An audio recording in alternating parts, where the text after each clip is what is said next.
नमस्कार, आप देख रहे हैं हॉर्नबिल टीवी और मैं हूं आपके साथ निशी भाटिया। बुलेटिन की शुरुआत करेंगे उत्तराखंड से कुछ खास खबरों के साथ। अल्मोड़ा जुलाई योजना की बैठक में कांग्रेस विधायकों ने हंगामा काटा है। कैबिनेट मंत्री डॉक्टर धन सिंह रावत जुलाई योजना की बैठक शुरू की तो कांग्रेस के विधायकों ने योजनाओं को लेकर आपत्ति दर्ज की और बहस यहां पर की गई है। कांग्रेस विधायकों ने बता दें कि परिव्यय कम होने और विधायकों के साथ ठीक व्यवहार नहीं करने पर नाराज होकर बैठक का बहिष्कार किया। उन्होंने कहा कि जुलाई योजना में अल्मोड़ा के ही विधायकों की योजना को नहीं लिया गया।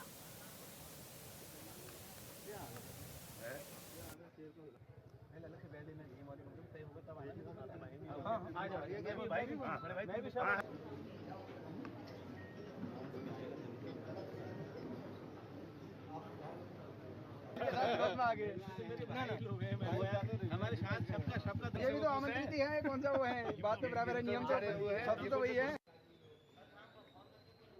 देखिए, सबसे पहले तो ऐसा है कि ये जो जिला नियोजन समिति की या जिला योजना की बैठक होती है, इसमें पूरे जिले का परिव्यय तय होता है। ये बड़े दुख का विषय है कि पूरे उत्तराखंड में 12 जिलों में कहीं भी परिव्यय जो हर वर्ष 10% की वृद्धि होती थी नहीं बढ़ाया गया, सिर्फ चंपावत को छोड़ के। और उसके साथ साथ हमारा ये कहना है, क्योंकि मैं तीसरी बार का विधायक हूँ, जब पहली बार विधायक के रूप में गया था तो हमेशा हमें 3 दिन पहले पूरी बुकलेट दे दी जाती थी कि कितना परिव्यय तय है, और उसमें हम विस्तृत रूप से अध्ययन करते थे कि विभागवार कितना पैसा दिया गया है, योजना में दिया गया है, लेकिन हमें बुकलेट भी नहीं दी गई है और इसी तरह से हुआ। तो इस बात को लेकर हमारा आक्रोश व्यक्त था और हमारा ये कहना था कि जो भी कार्य हो, जो भी संपादित हो, जो भी परिव्यय तय हो, वो पूरा विधिवत रूप से जनता के अनुसार हो। क्षेत्र कोई भी हो, हम विपक्ष के विधायक हैं, हम कोई भी चिट्ठियां देते हैं, कोई भी देते हैं, कोई अफसर उन चिट्ठियों का जवाब नहीं देता, पहली चीज़। दूसरी चीज़, जिला योजना की जो बैठक होती है, ये जिले वाइज जिले में किस तरीके की योजनाओं को कार्यान्वित किया जाए और किस तरीके से विकास की बात को रखा जाए। लेकिन यहाँ उल्टा सिस्टम चल रहा है। बुकलेट होनी चाहिए, बुकलेट में ये रहनी चाहिए कौन से विधायक के कौन से क्षेत्र के काम है, वो बुकलेट में। आज 5 साल हो गए, बुकलेट की कोई बात ही नहीं करता। देहरादून में एनडीआरएफ की ओर से तृतीय पर्वतारोहण अभियान शौर्य का फ्लैग ऑफ कार्यक्रम आयोजित किया गया, जहां पर प्रदेश के मुखिया पुष्कर सिंह धामी ने शिरकत की। इस मौके पर एनडीआरएफ के अधिकारी मौजूद रहे। वहीं सीएम धामी ने कार्यक्रम को संबोधित करते हुए कहा कि पीएम मोदी के नेतृत्व में लगातार राज्य में विकास हो रहा है। उन्होंने कहा कि हम राज्य को साहसिक खेलों और इको टूरिज्म के प्रमुख केंद्र के रूप में स्थापित करने के लिए निरंतर प्रयासरत है।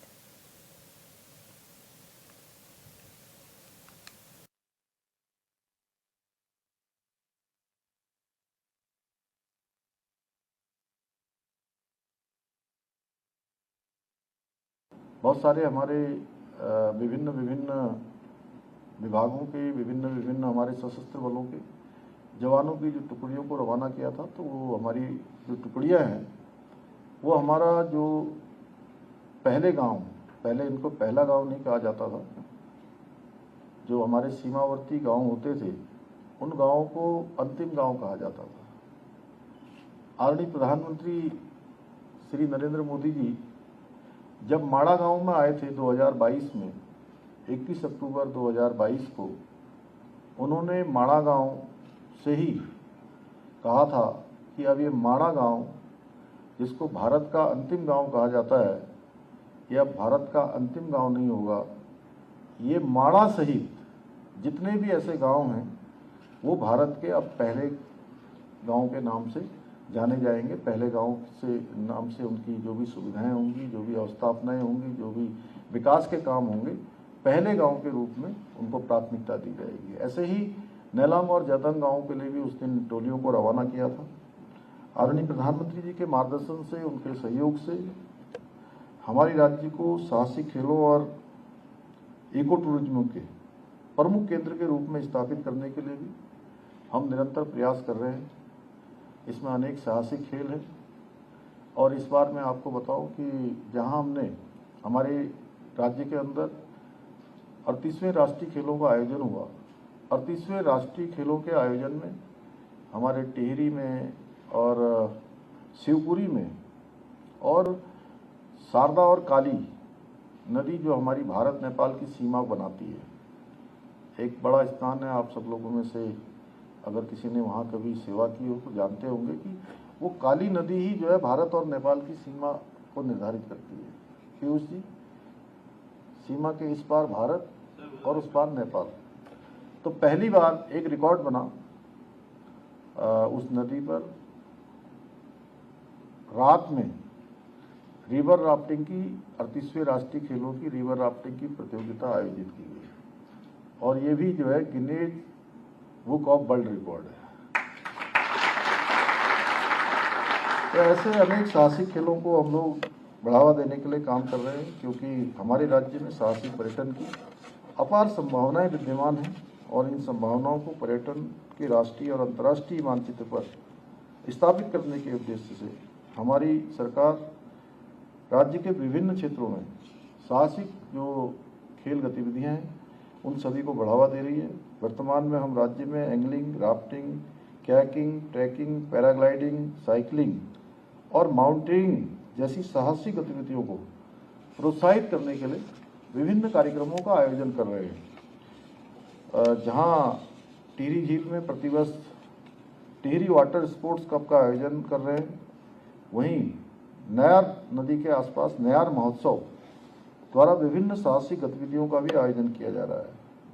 साथियों, मुझे आज प्रसन्नता है कि हमारे एनडीआरएफ के जवान आपदा प्रबंधन में भी अपनी सेवाएं देने के साथ साथ इस प्रकार की साहसिक गतिविधियों में भाग लेकर न केवल अपने कौशल का, अपने परिश्रम का विस्तार कर रहे हैं, बल्कि युवाओं के लिए भी प्रेरणा स्रोत बन रहे हैं। और मैं आपदा की बात करूं तो मैंने समय समय पर देखा है, चाहे वो ऋणी की आपदा हो, चाहे वो माणा की आपदा हो, अभी माणा का एवलॉन्च हो, या 2023 में सिलकेरा टनल की आपदा हो, या किसी समय भी चाहे कोई अतिवृष्टि हो, लैंडस्लाइड हो, हर समय हमारे एसडीआरएफ के साथ एनडीआरएफ के जवान भी मुझे हर स्थान पर, क्योंकि मैं भी जहाँ भी आपदा आती है, आप तो खैर उस आपदा को बचाव करने वाले, वहाँ पर त्वरित रूप से रिस्पॉन्ड करने वाले लोग हैं, लेकिन मेरी भी कोशिश रहती है मैं भी ग्राउंड जीरो पर पहुँचूँ। और आप में से अधिकतर लोग, क्यों गंभीर जी, अक्सर हम लोग जो है आप सब लोगों के बीच में समय समय पर मैं मिलता रहा हूँ, इसलिए मैं आप सबको उसके लिए भी बहुत बधाई देता हूँ। हमारी सरकार राज्य में आपदा प्रबंधन को और अधिक मजबूत बनाने के लिए भी निरंतर प्रयासरत है। हमारी सरकार इसके लिए जहाँ एसडीआरएफ को सभी आवश्यक संसाधनों, अत्याधुनिक उपकरणों और नवीनतम तकनीकी से सुसज्जित कर रही है, वहीं जवानों को आधुनिक एवं तकनीकी रूप से दक्ष बनाने के लिए भी प्रशिक्षण केंद्रों की स्थापना कर रही है। इस दिशा में एसडीआरएफ और पुणे की इंडियन रेस्क्यू एकेडमी के बीच एक महत्वपूर्ण समझौता भी किया गया है। इतना ही नहीं, हाल ही में केंद्र सरकार के सहयोग से हमारी सरकार ने उत्तराखंड डिजास्टर प्रिपेयर्डनेस एवं रेजिलिएंट प्रोजेक्ट योजना को भी मंजूरी प्रदान की है, जिसके अंतर्गत लगभग 1480 करोड़ रुपए की राशि का आपदा प्रबंधन तंत्र को मजबूत करने के लिए स्वीकृति प्रदान की गई है। ये सभी प्रयास न केवल हमारे राज्य को आपदा प्रबंधन के क्षेत्र में और अधिक मजबूती प्रदान करेंगे या सक्षम बनाएंगे, बल्कि राज्य के नागरिकों को और राज्य के नागरिकों के साथ साथ पूरे देश दुनिया से आने वाले हमारे यहाँ तीर्थयात्री, श्रद्धालु, पर्यटक जो आते हैं, उनकी सुरक्षा सुनिश्चित करने में भी बहुत महत्वपूर्ण भूमिका निभाएंगे। भाइयों बहनों, हमारी सरकार उत्तराखंड को देश का अग्रणी राज्य बनाने का जो हमारा विकल्प रही संकल्प है, उस संकल्प को पूरा करने के लिए निरंतर कार्य कर रही है।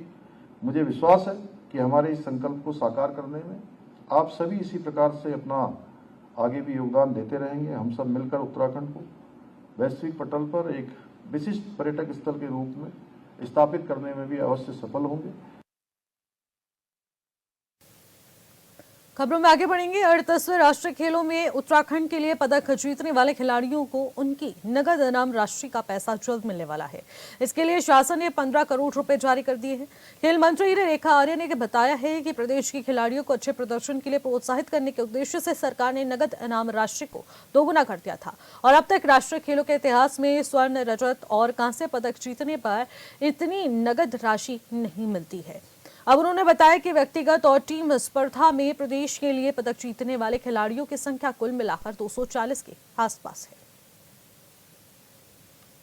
जो बेहद खुशी का दिन है। मैं माननीय मुख्यमंत्री पुष्कर सिंह धामी जी का विशेष धन्यवाद करती हूँ कि पिछली बैठक में जब कैबिनेट की बैठक हुई थी, मैंने ये विषय उनके सामने रखा था कि हम लोगों ने अभी तक में जो राष्ट्रीय खेल के हमारे विजेता रहे हैं, जिन्होंने उत्तराखंड को 25वें पायदान से 7वें पायदान पर लाने का काम किया है, उत्तराखंड का गौरव बढ़ाने का काम किया है, उत्तराखंड को देवभूमि से सैन्य भूमि से खेल भूमि की ओर अग्रसर किया है।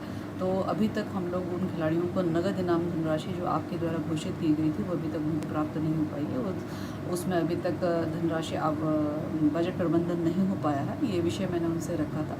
मैं आज बहुत धन्यवाद करती हूँ कि माननीय मुख्यमंत्री जी ने उसमें त्वरित कार्रवाई करते हुए आज हमारे राष्ट्रीय खेलों में विजेता खिलाड़ियों को आज नगद इनाम धनराशि 15 करोड़ की जो है वो जारी कर दी है। उसका जीओबी विभाग ने जारी कर दिया है। देहरादून में एक देश एक चुनाव विधेयक में संशोधन को लेकर एक बैठक का आयोजन होने जा रहा है, जिसमें संयुक्त संसदीय समिति 2 दिन राज्यपाल, सीएम और साथ ही साथ स्पीकर समेत अन्य हितधारकों से चर्चा करेंगे। इस विषय पर उनके सुझाव लिए जाएंगे। कांग्रेस संगठन उपाध्यक्ष सूर्यकांत धस्माना ने जानकारी देते हुए बताया कि जेपीसी की बैठक में प्रदेश अध्यक्ष करण माहरा, वो खुद और पूर्व मंत्री नवप्रभात भी उपस्थित रहेंगे।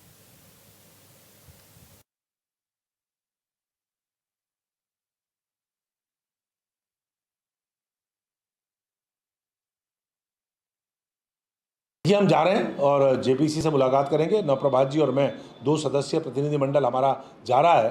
प्रदेश कांग्रेस कमेटी की तरफ से उपाध्यक्ष, संगठन और प्रशासन होने के नाते मैं, नवप्रभात जी और हम दोनों जाएंगे वहाँ पर, समिति के सामने अपना पक्ष रखेंगे। हम 1 नेशन 1 इलेक्शन के बारे में जो उत्तराखंड प्रदेश कांग्रेस कमेटी की राय है, उसको जेपीसी के सामने हम पुरजोर तरीके से रखेंगे।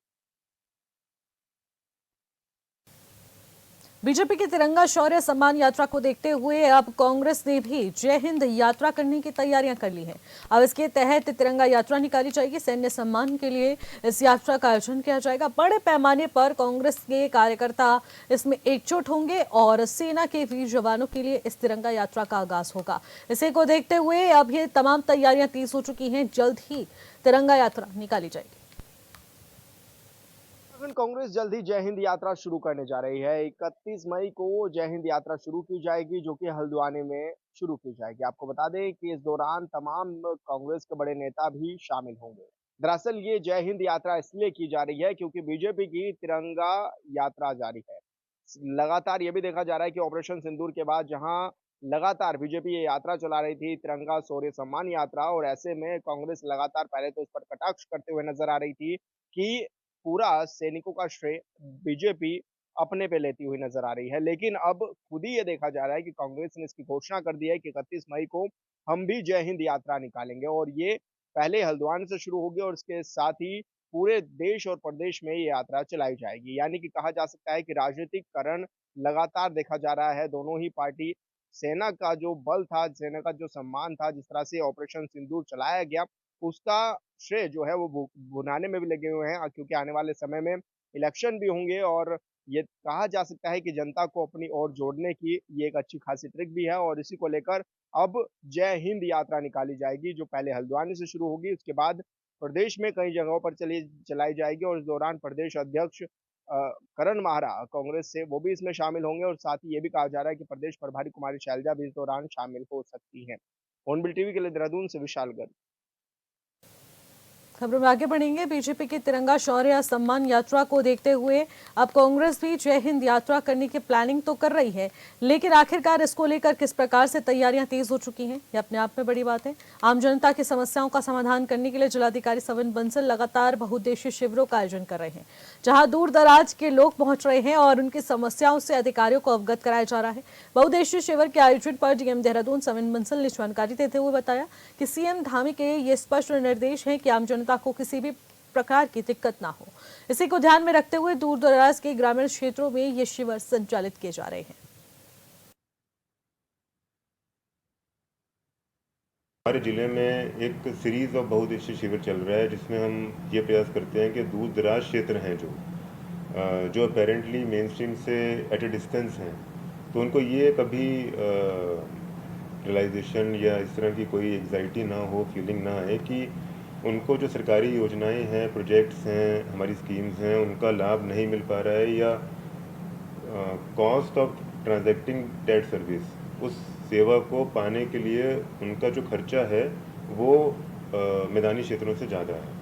तो उसी के चलते ये प्रयास रहता है कि सारी जिला मशीनरी को एक दिन जो मुख्य स्थल होता है, जैसे हमारे एक लाखा मंडल एरिया कह सकते हैं, क्यूनी हो सकता है, हमारे चक्राता हो सकता है, ऋषिकेश के कई सारे हमारे ग्रामीण सुदूरवर्ती क्षेत्र हैं, डोईवाला है, या हमारे विकास नगर में भाऊवाला, या इसी तरह के अन्य क्लस्टर ऑफ विलेजेस होते हैं जहाँ पे लोगों को आवागमन में परेशानी होती है, या सरकारी ऑफिसेज में अपने जो जेन्युइन वर्क्स हैं, सोशल सर्विस एक्सेस है, उसमें प्रॉब्लम्स रहती हैं। तो इसको निदान करने के लिए ये डोर स्टेप्स पर जाया जाता है और उनके चिकित्सा जांच है, आयुष्मान कार्ड है, आधार कार्ड है, कई सारे हमारे राइट टू सर्विस में प्रमाण पत्र हैं, या उनके बिजली, पानी, सड़क के मुद्दे हैं, तो उनको जितना हो सके ऑन स्पॉट निस्तारित करने का प्रयास करते हैं।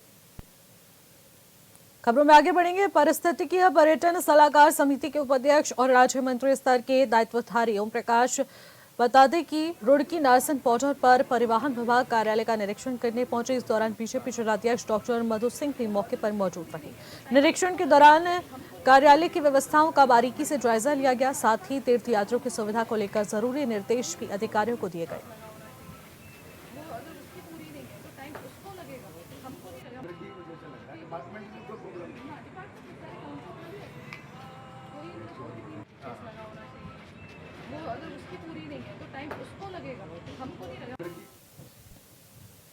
उत्तराखंड में चारधाम यात्रा जारी और ऐसे में बड़ी संख्या में तीर्थयात्री भी पहुंच रहे हैं।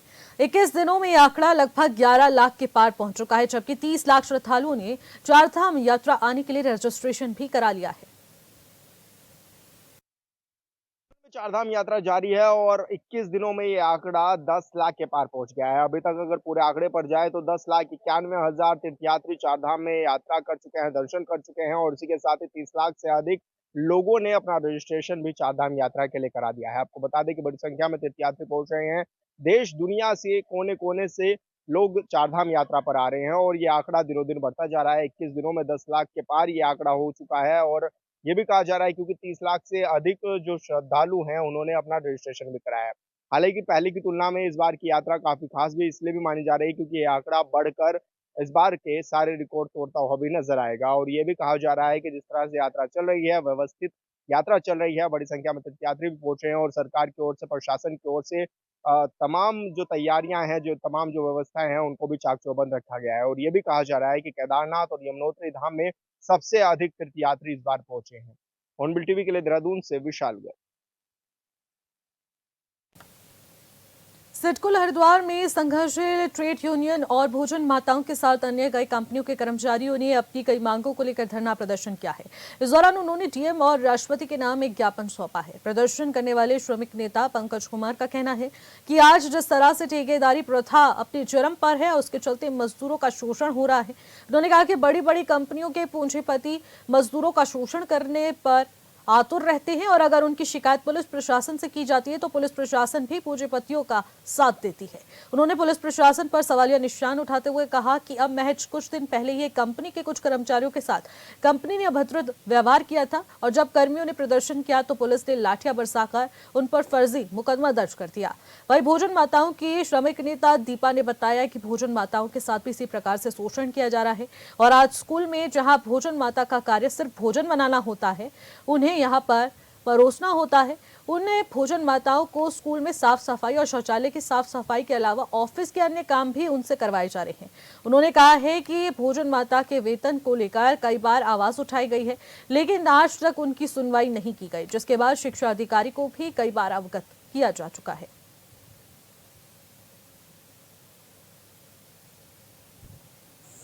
ये मामला है एंकर पैनासोनिक में महिला मजदूरों ने हड़ताल करी थी और वहाँ पर इनकलाबी मजदूर केंद्र के साथी गए उनको समर्थन देने और उसके बाद दोपहर 2 बजे के बाद ड्यूटी छूटने के बाद कई अलग अलग कंपनियों के मजदूर भी आए उनको समर्थन देने, लेकिन सिडकुल पुलिस और एंकर पैनासोनिक के प्रबंधन वर्ग द्वारा फर्जी मुकदमे लगा दिए गए कि महिलाओं को उकसाकर रोड पर बिठाया गया, जाम लगाया गया और जिसकी कोई सच्चाई नहीं है। हम लोगों की मांग है तो हम लगातार भोजन माताएं लगातार लड़ रही हैं पिछले जब से इनकी यूनियन बनी हुई है, और जब से ये स्कूलों में लगे हैं 20-25 सालों से, तब तक तो लड़ ही रहे हैं। लेकिन 2019 से जो प्रगतिशील भोजन माता संगठन जो यूनियन बनी, उस यूनियन के बैनर तले भोजन माताएं लगातार अपने स्थायी नियुक्ति और जो उनका रोजगार जो वेतन है वो उनको केवल 3,000 दिया जा रहा है। और शिक्षा मंत्री ने एक बार ये कहा था कि भोजन माताओं को 5,000 रुपये दिया जाएगा, लेकिन खाली फर्जी बात हुई। आज तक भोजन माताओं को पैसा नहीं दिया गया। होंगे और जो है एक समय ऐसा आएगा कि एक फील्ड पूरा जो है मजदूरों से भरा हुआ होगा, तब जाके जो है में रद्द करो। पैनासोनिक मैनेजमेंट होश में आओ, चिड़कुल के पूजपति होश में आओ, अभी तो ली अंगड़ाई है।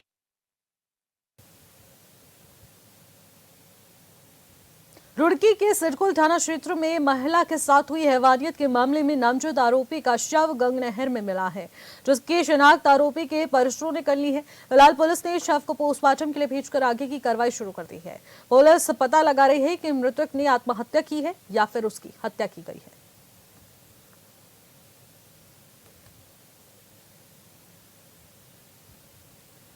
12 मई को सिडकुल थाने में एक अभियोग पंजीकृत किया गया था, जिसमें एक अभियुक्त रजत द्वारा एक महिला के साथ उसके साथ ज़बरदस्ती रेप करना, उसके साथ मारपीट करना, गंभीर रूप से उसे घायल करना, उसकी हालत काफ़ी ख़राब होने की स्थिति पर उसे एम्स में यहाँ से रेफ़र किया गया था। वहाँ पर आईसीयू में वो एडमिट रही और पुलिस भी वहाँ लगातार उनके साथ मौजूद रही। अभी कल अभियुक्त रजत की डेड बॉडी गंगनहर में मिली है, रुड़की से वो बरामद हुई है और उसके द्वारा आत्महत्या की आशंका अभी जाहिर की गई है। उसके पीएम अभी कराया जा रहा है और जो इसमें आवश्यक कार्रवाई में जो अन्य अभियुक्त लोग जो जेल गए हैं उनके खिलाफ आवश्यक जो हमारे पास साक्ष्य थे उसके अनुरूप कार्रवाई की जाएगी। और मुख्य अभियुक्त की डेड बॉडी अभी मिली है, किन परिस्थितियों में इसके द्वारा आत्महत्या की गई वो अभी जांच में शामिल किया जाएगा। फिलहाल इन खबरों में बस इतना ही। आप देखते रहिए हॉर्नबिल टीवी। नमस्कार।